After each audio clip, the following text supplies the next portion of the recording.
is Monday. Mercer in the rearview mirror. This right here, this is when the games count. We're getting to the SEC, Southeastern Conference schedule. Florida week, Crimson Tide going down to face those Gators in the swamp. Ben Hill, Griffin Stadium in Gainesville. But right now, you're rocking and rolling with the best right here, giving you all of your Crimson Tide football notes, needs, information, alerts, and football fix. In my own words, yours truly, Stephen M. Smith of Touchdown Alabama Magazine, bringing you the show from the magic city of Birmingham, streaming this to you on YouTube. Speaking of the channel, go ahead right now, drop that thumbs up, give a like on the show, hit that subscribe button, turn on that little bell so that way you can have all of your news, notes, information on your favorite program, that being Alabama football. We also got you covered on Facebook and Twitter as well. All forms of social media streaming to you the show. We got a lot to get down to. We got a lot to crack into. Getting in the business here on a Monday. Guys, shout out my man John Ivory in the production studio doing his thing on the ones and twos. We got some injury updates for you guys. We got two outstanding guests. Alex Barth, who covers the New England Patriots.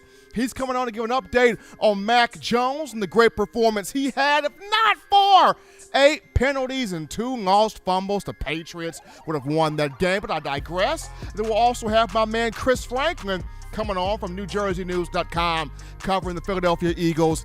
He's got updates here on Jalen Hurts and one Devontae Smith. But I gotta say this right now. We did it, fans. We did it. 19,000 subscribers strong on the YouTube channel. Baby, we did it. We all did it. We all as a family got it done together. 19,000 subscribers strong. Appreciate everybody for making this family, the strong family, the outstanding family, the Alabama football family that we have become. Thanks to all the fans right there. Guys, shout out Jimmy Clay starting us off with a bang. $25 donation helping us out in the Super Chats. That daily Super Chat goal, $75 daily Super Chat goal right there. And we want to hear from you today, Tide Nation. You can do this by calling 205-448-1358. That is the number to dial to let your opinion be made known on the show, 205-448-1358. And one more time, 205-448-1358. But now, we get into topic number one here of the conversation. Nick Saban updating some injuries in the presser on today. And the good news, Will Anderson, talented sophomore outside linebacker, it's not as bad as what was initially thought. Bama Nation, you can take a huge breath, a huge sigh of relief.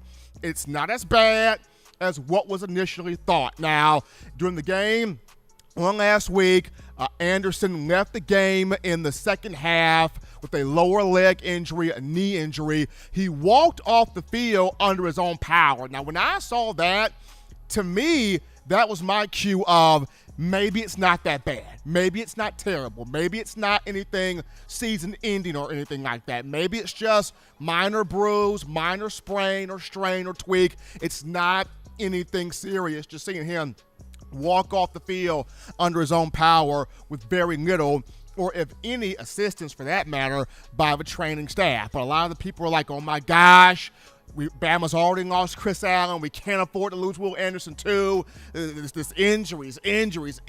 Can't afford to lose Will Anderson. He's such a premier, primetime, marquee pass rusher where this defense is concerned. And I remember after the game, Coach Saban mentioned that the team doctors were running tests on Anderson's knee.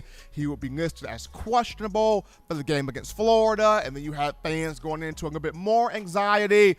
But today, got the news from Coach Saban that the team is very encouraged. The doctors are encouraged. The teammates are encouraged. The team itself, the coaching staff, highly encouraged. From the test coming from Anderson, it's not as bad as what was initially thought. He can still more than likely go against Florida. He's listed as day-to-day. The team has given him the day off of practice today, so he won't be out there today. However, Alabama will work him on Tuesday and Wednesday, of course Thursday, and the team walkthrough period, and then, of course, the game Saturday. I think Will's going to be good to go.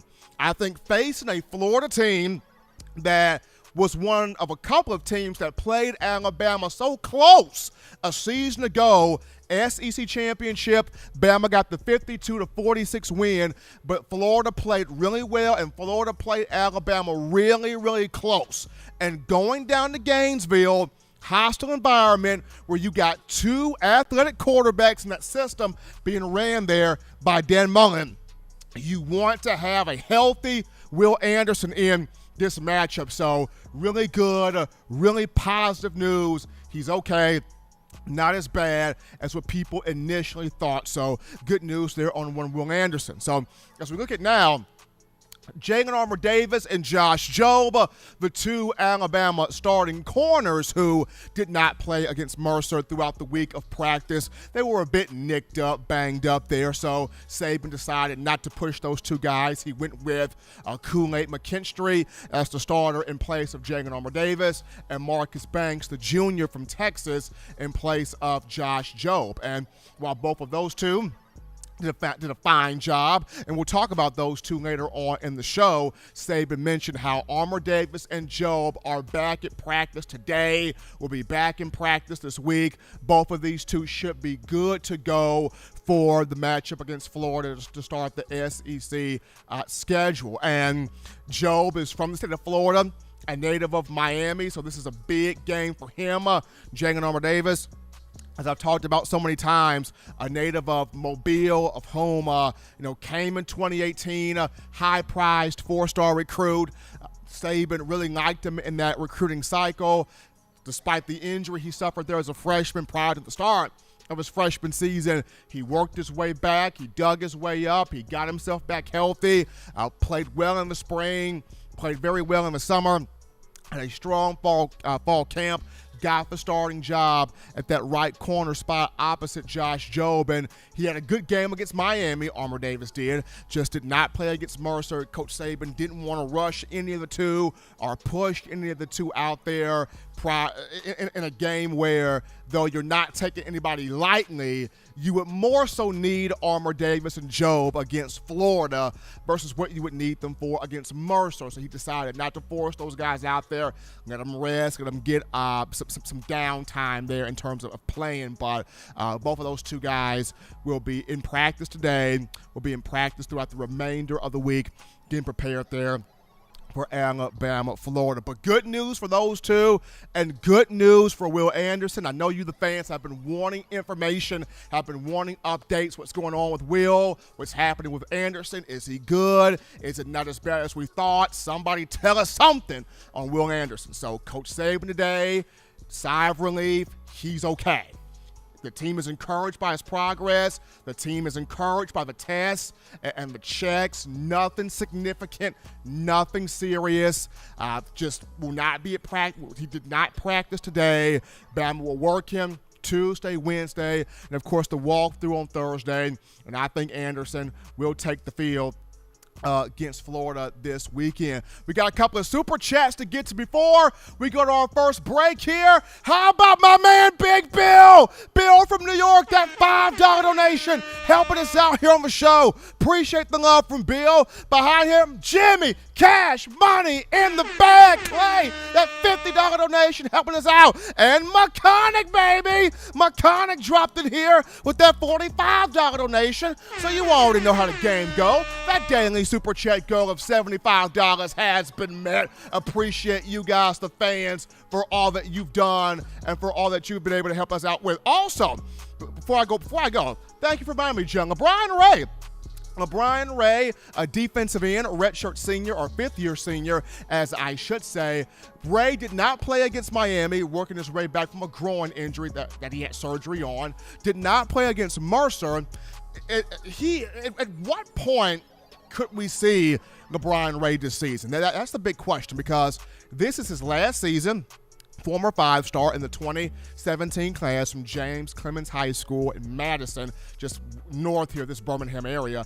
But when are we going to finally see LeBryan Ray on the field? Because this is his final shot to get things in order for the NFL draft scouts. This is his final shot to put together that strong, but concrete, solidified draft value. And prior to his injuries, he's always been kind of a fast, quick twitch, edge rusher, pass rusher coming off that defensive end position. But I've always said this, kind of doesn't matter what your training staff is, what your strength and conditioning is, who your team doctors are. You always kind of have that one player that the injury is just fine. And unfortunately, that guy is LeBryan Ray. Whether it be his freshman year, his junior year, his senior year, or this year right here, the injuries have found him. The only year where he was truly healthy was his sophomore year in 2018. So hopefully at some point this season, maybe it's this week against Florida, but hopefully at some point this season we can see LeBryan Ray on the field, because I do want him to have a good ending, a positive ending to what has been a frustrating career for him in terms of the injury bug there. But we go to our first break here on the show. Don't touch that dial. Just getting started. When we get back, we go to the phone lines to take your calls, your thoughts, your tweets, your chats, your texts, your interactions. We get to a conversation with you, the Bama fans, right after this. You're watching In My Own Words with Stephen M. Smith, brought to you by We Own the Fourth Quarter. Get your four-finger bling necklace today by visiting weownthefourthquarter.com. Throw them foes up.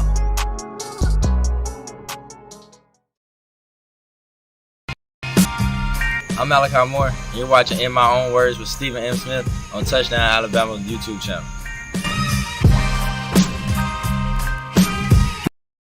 Every sports fan deserves the proper representation. Whitwell Sports introduces to you the Title Towel. Wave that Title Towel in the air like you just don't care, in support of Nick Saban and the Alabama Crimson Tide. Only $9.99 and it lasts a lifetime. Head on over to whitwellsports.com and get your Title Towel today. Remember the taste of Grandma's delicious sweets? Emily's Heirloom Pound Cakes brings back those precious memories with just one bite. Each cake made from scratch. They make the perfect dessert to share with family and friends for any occasion, and ordering is easy. Visit emily'sheirloompoundcakes.com. Click the online store and shop. Then pick up your fresh cake at the kitchen in downtown Homewood. Order yours online at emily'sheirloompoundcakes.com. Emily's Heirloom Pound Cakes, making memories from scratch. Folks, we are back in rocking and rolling from the break on a Monday. Getting that work week started off for you correctly. Alabama now going to go into SEC, Southeastern Conference play. This is where the push becomes for real. The push to win an SEC championship. The push to get back to the college football playoff. The push to go back-to-back national championships for the first time since 2011-2012. This week starts right here. Bama goes down to Ben Hill Griffin Stadium, the Swamp, in Gainesville, Florida, taking on the Gators. But right now, we go to the phone lines to take your calls. Call segment brought to you by the Blue Wrench Gang, 205-448-1358. And one more time, 205-448-1358. We grab this call right here. You're live on the show. What's going on? How you feeling? State your name and where you're calling from. Hey, Steve M. It's Robert from Mobile. Rob, what's happening with your brother? Well, like you said, it's okay. SEC's coming to town now. It's coming up on the schedule now, so everything's getting real now. We got the preliminary games out the way, and now it's time for the real McCoy, the real deal. Texas got a sample of what life's going to be like in the SEC. Oh boy! Did they ever? Yeah, and it's like, okay, man, yeah, and that's a middle of the road SEC team too, Texas, that did you like that. You still got bigger boys that can do even worse. So welcome to the SEC. Well, I guess here's your taste of the SEC. It also shows why I should never bet on football, because the Arkansas and USC showed why I shouldn't bet, and Stanford showed why I should never bet on football. You just can't pick games. But it was, like Saban said, he was worried about the practice, during the week, the practice, and their focus wasn't quite there. All right, yeah, that was Mercer, and could the play have been better? Yes, it could have been better. No question about that. The penalties were not good. The offensive line, okay, guys, we need to get that in gear. We weren't getting the pushes that we needed this past weekend against Mercer. The running back should have just been running wild, and we should have knocked over 300 yards rushing. We didn't rushing it. We didn't do that. And the mistakes and whatnot, Jason Williams with the drop ball and the penalty. Okay, guys, you got to learn from that. You got all and Will Reichert even with a miss. I'm glad if you're going to miss, it's great to miss against Mercer. And he got it back right again. He got another field goal later. So that's great too. So we got all that, that garbage out of the way and out of our system. Now you listen to the coach and let's get ready to rock and roll for the rest of the season. We've already seen the so-called the four that usually make the playoffs every year. Two of those four are in danger of not even making the playoff. That's what kind of season this is right now. I've heard all summer long, you can pick the four playoff teams in August. You already know who's going to make the playoff. Well, two of those four need a lot of help if they're going to make the playoffs. There's a good chance they won't. So that's how the season is going. You got to play the A game at the right time. The A game needs to come for the rest of the season because the schedule is going to get heavy. It's going to get heavy for the SEC play. So, but I think we'll be good on that. Absolutely. Appreciate that call, Robert from Mobile, starting us off on a Monday. We take our next call here. You're live on the show. What's going on? State your name and where you're calling from. Hey, this is Corey calling from Trussville, Alabama. Hey, Corey, how you feeling, man? I'm doing good. I'm relieved that Will Anderson is good as far as not seriously injured, but would you agree that was a dirty, cheap shot kind of way of what they did? I mean, I know the cut blocking, shot blocking kind of, that's illegal there in the NFL, but, I mean, that's their offense. That's what Mercer runs, and that's why I've always said when you play these games, you get the starters out early. You don't leave the starters out there because when you do that, you open yourself up to what happened with Will Anderson, and nobody wanted that to happen. So that's why I've always been a proponent of when you play against lesser tier competition like Mercer that run these types of offenses where it's going to be a lot of chop block, cut blocking, get the starters out the game early. Yeah, I would agree. And another thing I want to point out is this, and Saban kind of reiterated this on his show on Thursday, is where's the leadership when it's needed? I mean, my thing is, anytime Alabama's won championships, there's always been great leadership, especially last year. And it just seems like, I wouldn't say it's poor, but I'm saying that it's not the best. And you know what I'm saying?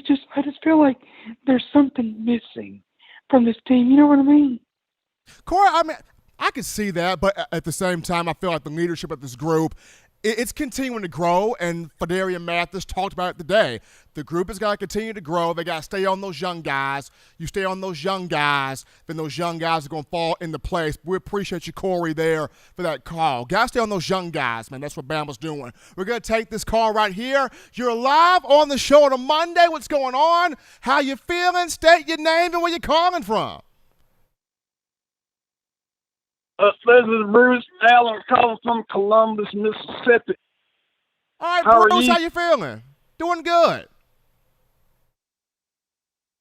I'm not too good there, Stephen. And I watched the game, and I don't know what's going on. We're not winning the freaking national championship. I'm going to tell you that right now. We're not winning. You can't come play Mercer and then you just don't even show. We look like a freaking junior varsity team out there in the first 4 or 5 minutes of the game. I'm expecting us to come out, put 21 points up there in the first 3-4 minutes, and we got a lucky block kick. The guy was just scared. He just dropped the ball or whatever happened. That wasn't even supposed to happen. And I don't know what Nick Saban's up there doing. I'm sorry. We're not winning the freaking national championship. We're just not from what I saw. I'm hoping we just go out and beat Florida this week. I don't know what you got to say about it, but that's my thoughts on it. I'm sticking to it. Roll back on Tide. Appreciate Bruce there from Mississippi with that call right there. I mean, yes, you want to see more you want to see more efficiency. You want Bama to go out there and take care of business early against Mercer. We all wanted Bama to go out there and drop 21 points on the board, 28 points, or how many points it could, to show that we're taking Mercer seriously and we're doing away with Mercer. But it is hard for a lot of these 18 to 22-year-old guys to get up for a game like this because you know the talent disparity is huge between Alabama and Mercer. Now, that's still no excuse, but you know the talent disparity is huge when you talk about playing Mercer versus playing Florida this week or playing Ole Miss next week. But Saban is a master motivator. He knows when to calculate his rants, when not to calculate his rants, and to get the guys focused on, you see why I go off on you guys the way I do? You see why I blow up on you guys the way I do? I blow up on you guys because now you're seeing the big picture. Now you're seeing what I've been trying to tell y'all this whole time. You cannot take anybody lightly because it's not about the team we're playing. It's about the teams we're playing down the road. And if you can't get up for Mercer, if you can't take Mercer seriously, then when you face Florida, Ole Miss, LSU, A&M, Auburn down the line, and we struggle like that, we may not win that game. So now the guys have gotten the full effect of why Saban does what he does. Still think Bama wins the national championship, though, Bruce. But we take our next call right here. You're live on the show. What's going on? State your name and where you're calling from. How you feeling? Stephen, hi. Bill from New York. My man Bill, what's going on, brother? First, let me congratulate you on the 19,000. You deserve that and more. Not in the greatest mood tonight. But what I'm going to do is I'm going to, if I can, I'm going to go over what I think was the good and bad, and I'll make it real quick because I don't want to tie up your great show. I think that the young players gained experience. That's great. The special teams play was wonderful. And Drew Sanders, I'm not saying he's as good as Chris Allen, but he reminds me a little bit of an NFL guy, Bryce Pop. He's stronger than he looks. He's got those long arms. He's going to be good. Now, let me get to the issues I have. I'm really unhappy with O'Brien's play calling. I got to be honest. Like, it started on the first drive. It was 3rd and 2, and you're calling a pass play. What are you trying to prove? You see, a run would, even if you didn't make the first down, it would have killed some time, and there would have been less time for Mercer players to chop block our defenders. It's just ridiculous. He's up in the booth. He's calling these plays. If Saban would have called plays like that, I'm sorry. If Kiffin would call plays like that, could you imagine what Saban would have done to that man? Oh yeah. What I'm hoping is that he's not all that concerned with his stats and trying to be on the recycle list of like all the coaches that Saban's helped, and he wants our team to win. I'm not saying he doesn't, but I'm concerned, and I'd love to hear what you think about this. And again, as always, thanks for taking my call. Appreciate the call coming from my man Bill out of New York right there. I understand that. There were some calls that Bill O'Brien made that were questionable to me also, especially that one on 3rd and 2 where you could have very easily run the football. But then at the same time, that goes back to the offensive line. I didn't see much push up front from the offensive line, giving Brian Robinson, Jace McClellan, and company opportunities, lanes, holes, avenues to run the football. I mean, Chris Owens, I like the kid, but he was getting beat out there. And he talked about he got beat a lot out there on the field. There were moments no other guys getting beat out there. I mean, Mercer was getting pressure to Bryce Young. Can we talk about that? Mercer was getting pressure. Mercer got 2 sacks, 2 to 3 sacks off Young. So that offensive line, primarily at right tackle, that's got to get fixed. Whether you got to go Damian George over there, whether you got to go J.C. Latham over there, whoever you got to put, that right tackle position has to get fixed. And then getting the whole offensive line to work cohesively as a unit there, because you can't afford to have Bryce taking these hits like this on the field, because if Mercer can do it, then Lord knows what the SEC is going to be looking to do here in terms of its pressure. But a little bit of a quick topic right here before we go to break. Alabama football the coaching staff did name 6 players of the week from the matchup against Mercer. Those 6 players offensively: JoJo Earl, the freshman; Evan Neal at left tackle; defensively, Christian Harris, Kool-Aid McKinstry, and Drew Sanders; and on special teams, Jace McClellan named all 6 of those guys players of the week there from the coaching staff: Evan Neal, JoJo Earl, Christian Harris, Drew Sanders, Kool-Aid McKinstry, and Jace McClellan. But we take another break right here on the show. Upon our return, people, we get to our 2 outstanding guests to break down Mac Jones, Devontae Smith, Jalen Hurts, and the games we saw involving those guys in the NFL on Sunday. We get to our guest, Alex Barth, and my man Chris Franklin right after this.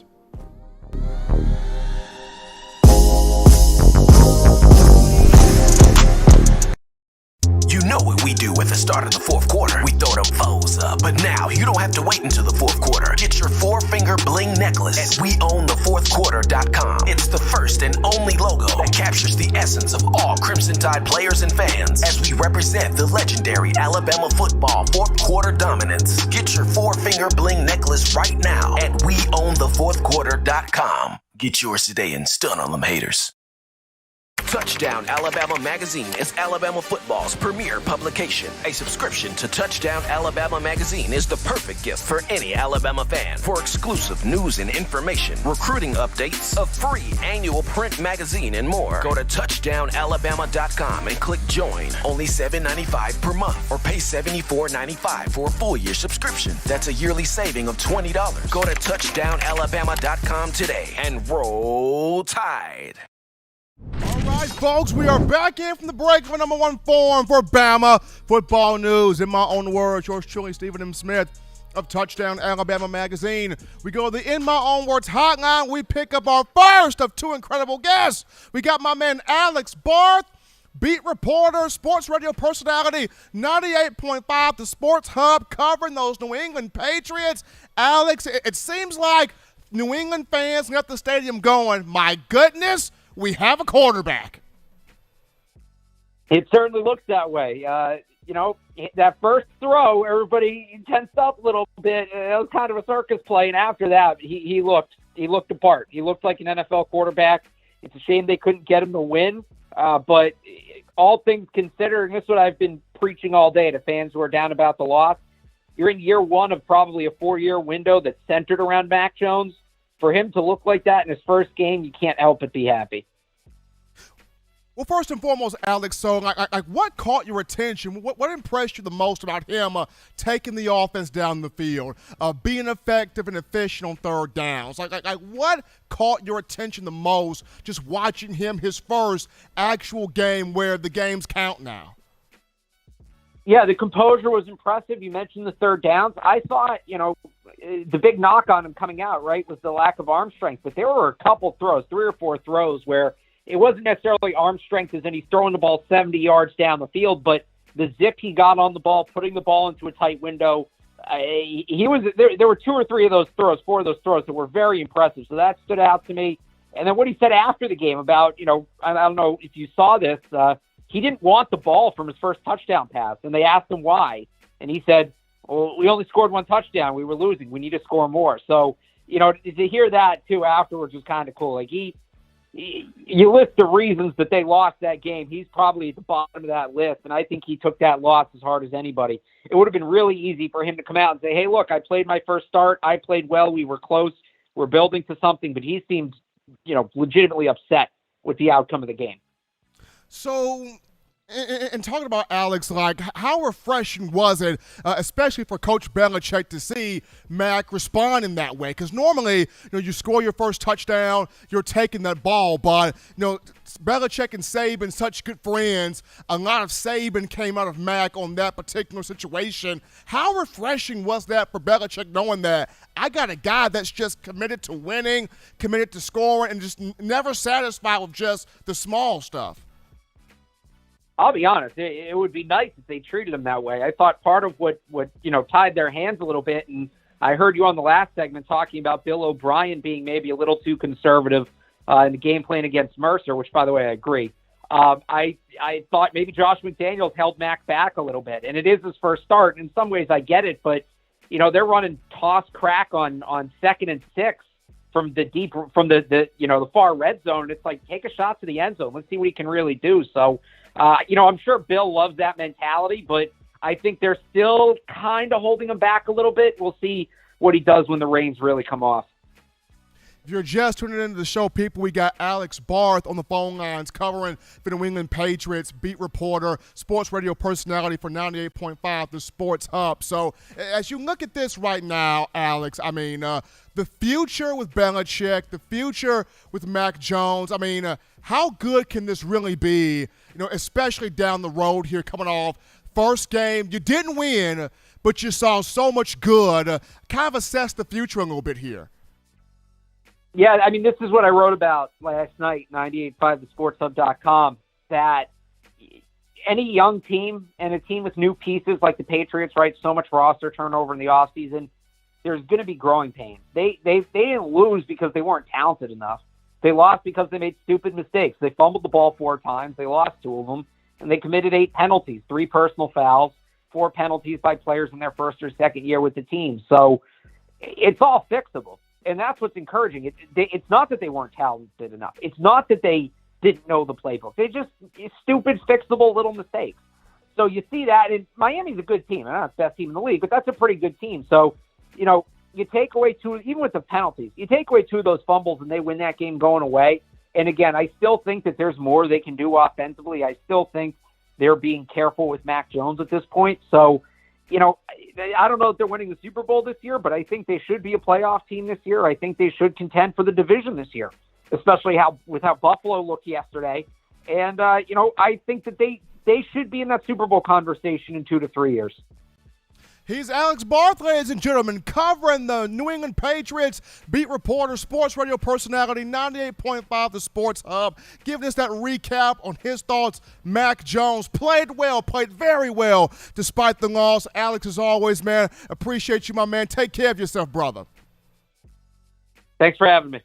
Absolutely. Alex Barth right there covering the New England Patriots, talking about one Mac Jones who played well. I think for years to come, he's going to be the real deal. He's already the real deal, but even more the real deal for years to come. But now we go to my man, Chris Franklin, beat writer for the Philadelphia Eagles, NJ.com, NewJerseyNews.com. Drop it on by here. Chris, what's going on, my man? How you feeling?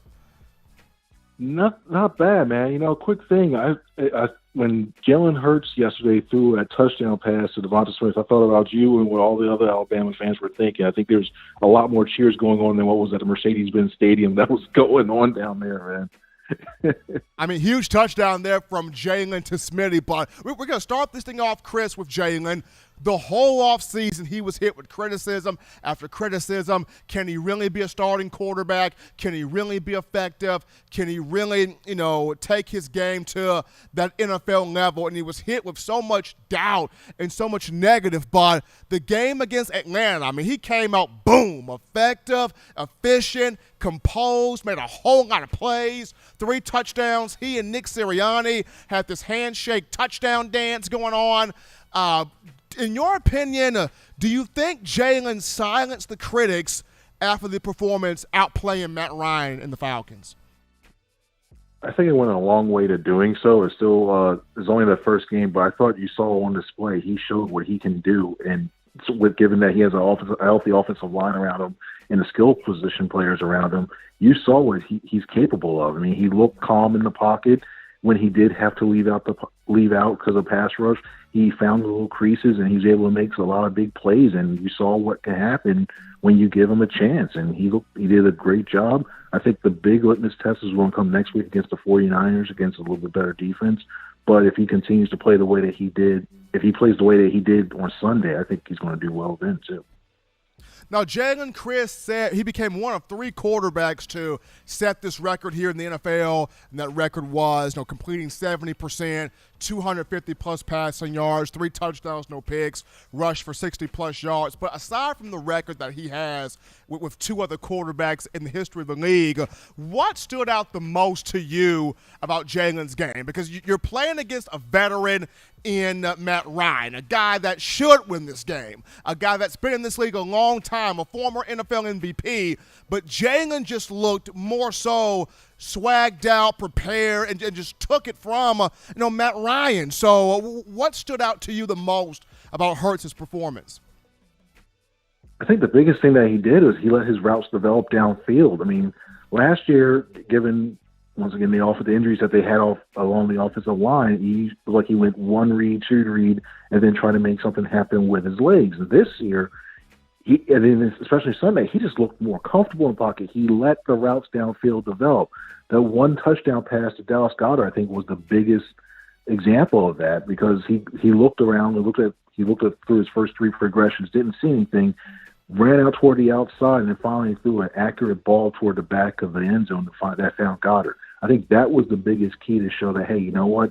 He matured even more as a quarterback, and the scary thing is he's still very young, and they can reach another level if he continues to study the game, continues to be accurate, and make that good decision making.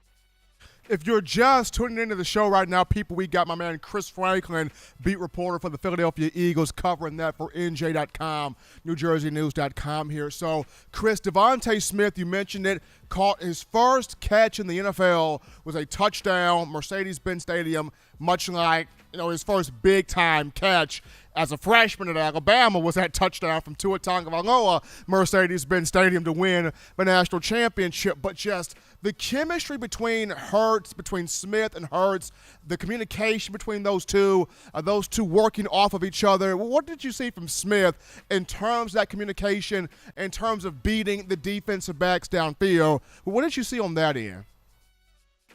Well, the one thing I loved when we talked to him after the game was on that touchdown pass, somebody asked, hey, when do you think you'd have a touchdown? When I saw they were in man coverage. He just had that confidence, and it seems like they're on the same page, reading what the defense is going to do. And like you said, that time that they spent in Alabama, it definitely came back to help them out, because Hurts put it in the position that he knew Smith was going to be at. Smith ran his route. He read the way that the safety was going to go back and cover him, and I thought that was just big to see that he was able to do that. And then later on in the game, they used it. The Eagles had a formation where they used 3 tight ends on one side, had a running back on the other next to him, and allowed him to get matched up one-on-one with a nickelback. And what you saw was Jalen Hurts found them 4 straight plays, knowing that they had the matchup they wanted. So those two are definitely on the same page. They're definitely, that chemistry is there, and they're going to look to continue to build upon it. He is Chris Franklin, ladies and gentlemen, covering the Philadelphia Eagles. Beat reporter for the Eagles, NJ.com, NewJerseyNews.com, helping us out here on the show. Chris, my man, you take care of yourself, brother. Be good. Stay safe. Hey, you do as well, man. Thanks again for having me on. Absolutely. Gotta love my man Chris Franklin covering the Eagles, and Alex Barth covering those New England Patriots, with some updates there on Mac Jones, Devontae Smith, and one Jalen Hurts, who played outstanding against the Falcons on yesterday. But we go to a break right now, folks. Don't you touch that dial. When we get back, we return to the phone lines to take your calls, your thoughts, your tweets, your chats, your conversations coming after this. Don't touch that dial. Call in right now, as we're taking your calls up next on In My Own Words with Stephen M. Smith. Brought to you by We Own the Fourth Quarter. Visit WeOwnTheFourthQuarter.com now to get your 4-finger bling necklace.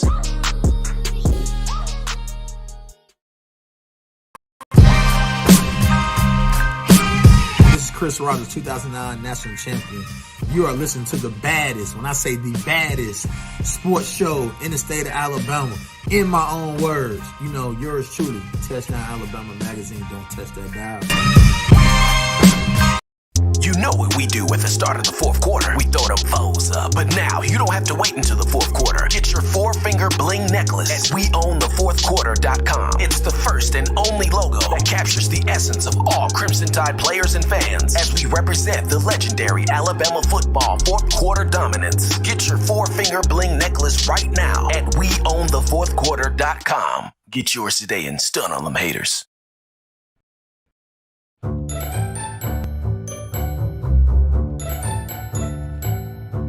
Look at all these great players in Touchdown Alabama Magazine. Man, wait till I turn up this year. I'm going to be on the front cover.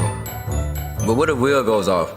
Or Joe, DeMarco, Chris, Tim, Christian. Don't wait. Order now at touchdownalabama.com or call 833-483-2624 today. Christian. And we are back into the action here, people, from the break on a Monday. Getting that work week started off for you correctly. Also, time for the SEC schedule. Mercer in the rearview mirror. Miami in the rearview mirror. This is it right here. This is it. Bama, Florida, Ben Hill, Griffin Stadium, the Swamp, Gainesville taking on the Gators and Dan Mullen this weekend. CBS will have the call in the game. Got to shout out my man Malachi Moore, Alabama corner, sophomore cornerback, sophomore DB. Malachi Moore celebrating his birthday today. My boy, 20 years young today. Malachi Moore, big shout out to him, the big man right there celebrating his birthday. And as you guys are getting ready to get your calls in here, call segment brought to you by the Blue Wrench Gang, 205-448-1358. Number to call in to let your voice be heard on the show, 205-448-1358. And one more time, 205-448-1358. We're going to go to a quick topic right here. And tonight is Monday Night Football. Monday Night Football is tonight. We got Ravens and Raiders. We got more of Bama on Bama crime because the Ravens have Marlon Humphrey. And the Raiders have quite a few players. The Raiders have Josh Jacobs, Kenyon Drake, Henry Ruggs, Alex Leatherwood, and Lester Cotton. So the Raiders have about 5 guys. The Ravens have 1 guy, Marlon Humphrey. But still, Bama on Bama crime regardless of how you slice the pie here. So looking forward to that game. I guess I go Raiders here. I want to see what Josh Jacobs does, what Kenyon Drake does. Henry Ruggs is going to have a big year this year. I mean, John Gruden did not know how to use Henry last year. I think Ruggs is a big year this year. We're going to go with the phone lines right now to grab this call. Call segment brought to you by the Blue Wrench Gang. You are live on the show. What's going on? How you feeling? State your name and where you calling from. Roll Tide, Steven. This is William up here in Denison, Iowa. Well, my man William, what's going on, brother? How you feeling? I'm feeling great, man. There's some talk in the chat there that's a little concerned with Florida. I'm not concerned with them. Matter of fact, we got a great defense this year, and I'm gonna give you a prediction right away. I'm gonna say 14 for Florida. Let's just go ahead and say 34 for us. Okay, 34-14. I like that. I like that, Will. 34-14. I like that. I believe we can get it done there. And I just hope everybody just stays healthy and we just go ahead and get her done and get this one behind us and play the rest of the season. Absolutely. Appreciate my man Will from Iowa for that call right there and that prediction, 34-14 he's got in favor of the Crimson Tide. We take this call right here. You're live on the show on a Monday. What's happening? How you feeling? State your name and where you calling from. What's going on, students? Charles calling from Demopolis. My man Charles from D-Mop. What's happening, Charles? Nothing. What's on your mind, Charles? Alabama going to beat Florida. Alabama going to beat Florida, Charles. For you, Charles, Nick Saban going to make sure Bama beat Florida. Just for you, Charles. Because the players understand what Nick Saban telling them right now. They're going to have a much better practice this week. They'll be better prepared. They're going to be much better prepared for Florida. They're going to be Florida for you, Charles. Oh, okay. Appreciate. Absolutely. Appreciate Charles from Demopolis calling in, giving his thought right there. And just for me, going back to a conversation that I had, I understand that it's difficult for players to get up for a game like Mercer, but today in the press conferences and the player interviews, Fedarian Mathis and Bryce Young both said, look, we know what the challenge is this week. We know this ain't Mercer. We know this is Florida. We got to be buttoned up. We got to be all in. We have to have things cleaned up, fine-tuned, creased out. Everything's got to be set, stone, and prepared. And Alabama knows things have got to be set, stone, and prepared. So they are going to be ready for this matchup against Florida. If you're trying to stay picture to the show, to have your picture live on screen as you're talking on screen in the call segment, you send that photo to tdalabamateam@gmail.com. That's tdalabamateam@gmail.com. You send that photo right there, and your photo along with your name will be featured on the show as you're calling into the show. Just the newest edition here, the newest element here, as I should say, to Touchdown Alabama Magazine. We're going to go to a break here, folks. Don't touch that dial, because upon our return, we wrap things up with talking about the young guys that stepped up against Mercer, took advantage of an opportunity, and it's going to build them confidence as we continue into now the SEC slate. We'll touch on the young guys. We salute the young soldiers right after this.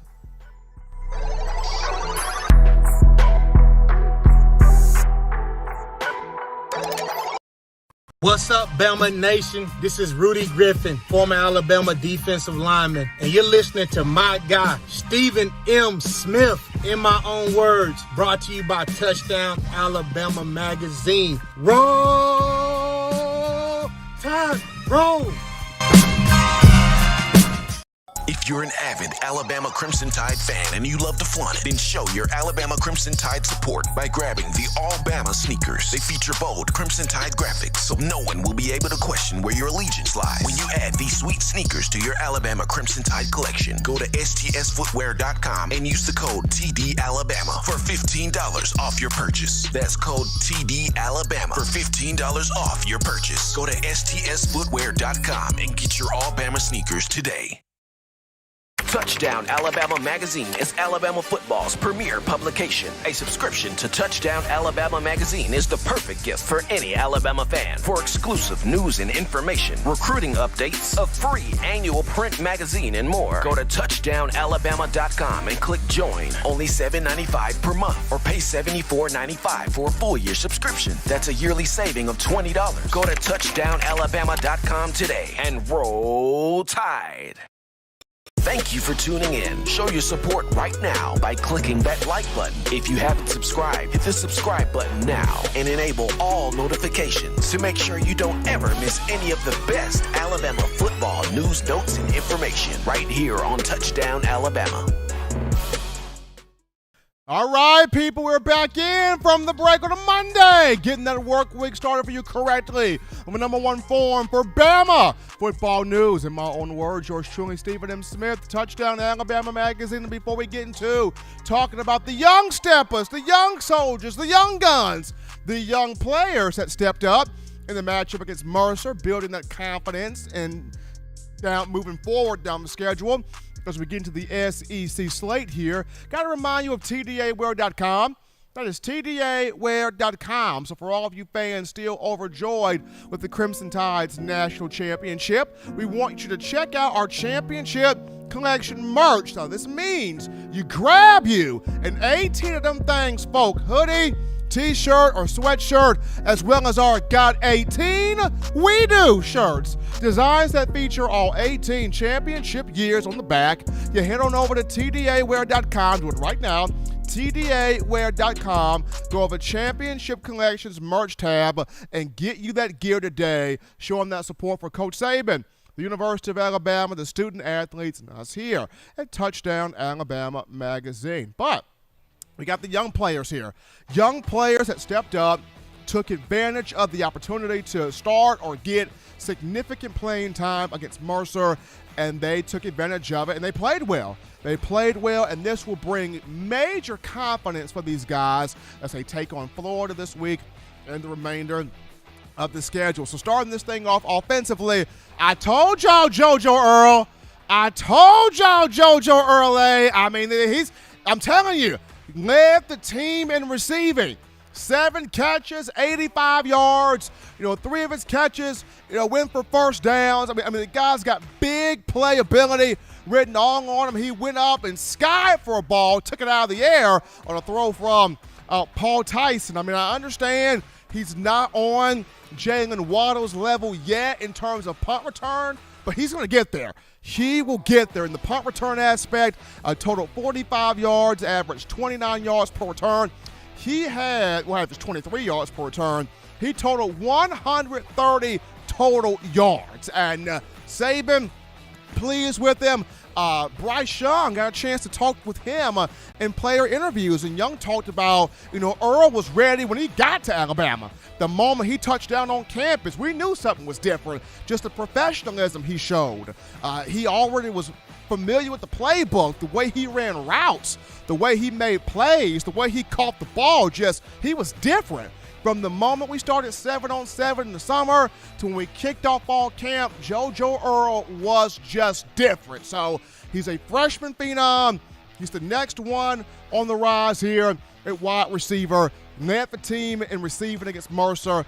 Guys, the real deal, and want to see more of him getting those punt return opportunities because he can go. He can flat out go. So that was Earl. But next guy, Jace McClellan at running back, showing he can score from anywhere. The brother took a blocked punt for a touchdown. He rushed for a score. He took a dump pass from Bryce Young and turned it 21 yards for a touchdown. And we remember Nick Saban saying that McClellan is a do-it-all back. He's an all-around player. He has the power in between the tackles. He can bounce plays outside the tackles. He can catch the ball out the backfield. He's got incredible speed. He can do everything that you need to do. McClellan is like Chick-fil-A, right? Jace McClellan is like Chick-fil-A. They got everything you need. Just don't go to them on Sundays because they won't be open. Jace McClellan, not an NFL player just yet, but he can do everything that you want to see on the field from the practice days to the game on Saturday, and he was a young player that stepped up. But flip it over now to the defense, Drew Sanders. Drew created his name a little bit against Mercer. I know he's not Chris Allen, absolutely not Chris Allen, but the young man played well. He won the edge. He created pressure to the quarterback. He had 2 pass breakups. One of his pass breakups ricocheted in the air, and Kool-Aid McKinstry benefited from that pass breakup. But Drew Sanders won the edge, made a lot of tackles, stopped the run, pressured the quarterback, got pass breakups. Prior to the game, what did Coach Saban say? I have a lot of confidence in Sanders. The team has a lot of confidence in Sanders. Henry To'o mentioned that, Drew, always in the weight room, always in the film room, always working hard. The guys around him refer to him as Captain America. Drew Sanders, 6'5", 244 pounds. So, he went out there, made a little bit of a name for himself. People are starting to understand who number 20 Drew Sanders is now, so that was a good showing by him. Next on the list here, we've got Chris Braswell, who stepped up when Will Anderson went down. He had a good game out there. He was the one who had the blocked punt that Jace McClellan with confidence took in for the score. And Braswell, another one of those 5-star linebackers that came in 2020 by the way of Maryland at 6'3", 240 pounds now. Saban mentioned back in the spring, we got to get him more involved. We got to get him more of a role on this team, on this defense, because of his speed, his quick twitch ability, his pass rush capabilities on the edge there, affecting the quarterback, got the block punt there for the Crimson Tide. So big ups there to Chris Braswell. And then we go down to JaQuincy Kool-Aid McKinstry. Kool-Aid got the start in place of Jalen Armour-Davis. He was tied for second on the team in tackles with 6, had a pass breakup, got his first career interception. It was party over here, party over there where the Alabama players were concerned. I mean, DJ Dale, Roy Dale Williams, Tim Smith, guys were jumping around all over. Kool-Aid, his first career pick, was a huge moment for him, and I thought he played well. Yes, he gave up a touchdown at the end. Had his eyes caught in the backfield there. Receiver ran by him. Quarterback kicked the guy for a touchdown, but that's a freshman mistake. He will learn from it. He will get better from it, and he will be better because of it. But I thought, all in all, McKinstry played well. 6 tackles, pass breakup, got his first pick, was in-phased. He understood the game plan. He practiced well all week, and when you practice well, you see you can be able to play well, and that's what McKinstry did. And so, last but not least here, we can look at Marcus Banks, who got the start in place of Josh Jobe, the young man from Texas who came in the 2019 class, former 4-star. He played well, had 4 tackles, including shared a tackle for loss. He got his first career pick as a Crimson Tide defensive back. So Kool-Aid and Marcus Banks both can pick. So we saw some young guys get out there in the field, take full ownership of this opportunity, make plays, get reps, and build confidence going on with the remainder of the schedule. Looking forward to seeing these guys grow in this matchup against Florida coming up to Ole Miss and on down the line. But had to salute the young steppers, the young ballers, the young players getting that opportunity there against Mercer. But as always, people, you want the best in news, notes, information, and coverage on your favorite program, that being the Crimson Tide. You can do this by accessing the Touchdown Alabama Magazine app.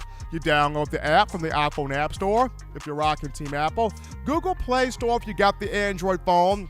For your audio listening needs, we got you right here, iTunes or Apple Podcasts, Spotify, Stitcher, Spreaker, Overcast.fm, Google Play, iHeartRadio. We got you covered right there in terms of the audio.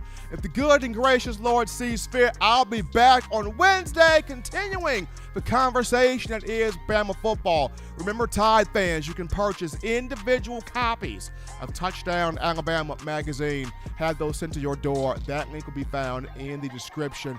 If you're also trying to get that fresh edition, print edition of TDA, the magazine, here's what you do. You go to touchdownalabama.com, you click join, become a member, a subscriber today. That link in the description. Also, if you're trying to get your hands on the 4-finger bling necklace, 4-finger bling jewelry, courtesy of our guys at WeOwnTheFourthQuarter.com. That's WeOwnTheFourthQuarter.com. That link in the description too. But until next time, folks, husbands, love your wives. Wives appreciate, value those husbands, children. School in as of now. Continue, though, doing the right thing, fun thing, smart thing, good thing, legitimate thing, to not be bored. You get you those 3 hearty meals a day, those 3 great laughs a day. You protect yourself. You protect the loved ones around you. Until Wednesday, folks, I'm your man, Stephen M. Smith. You've been listening to In My Own Words.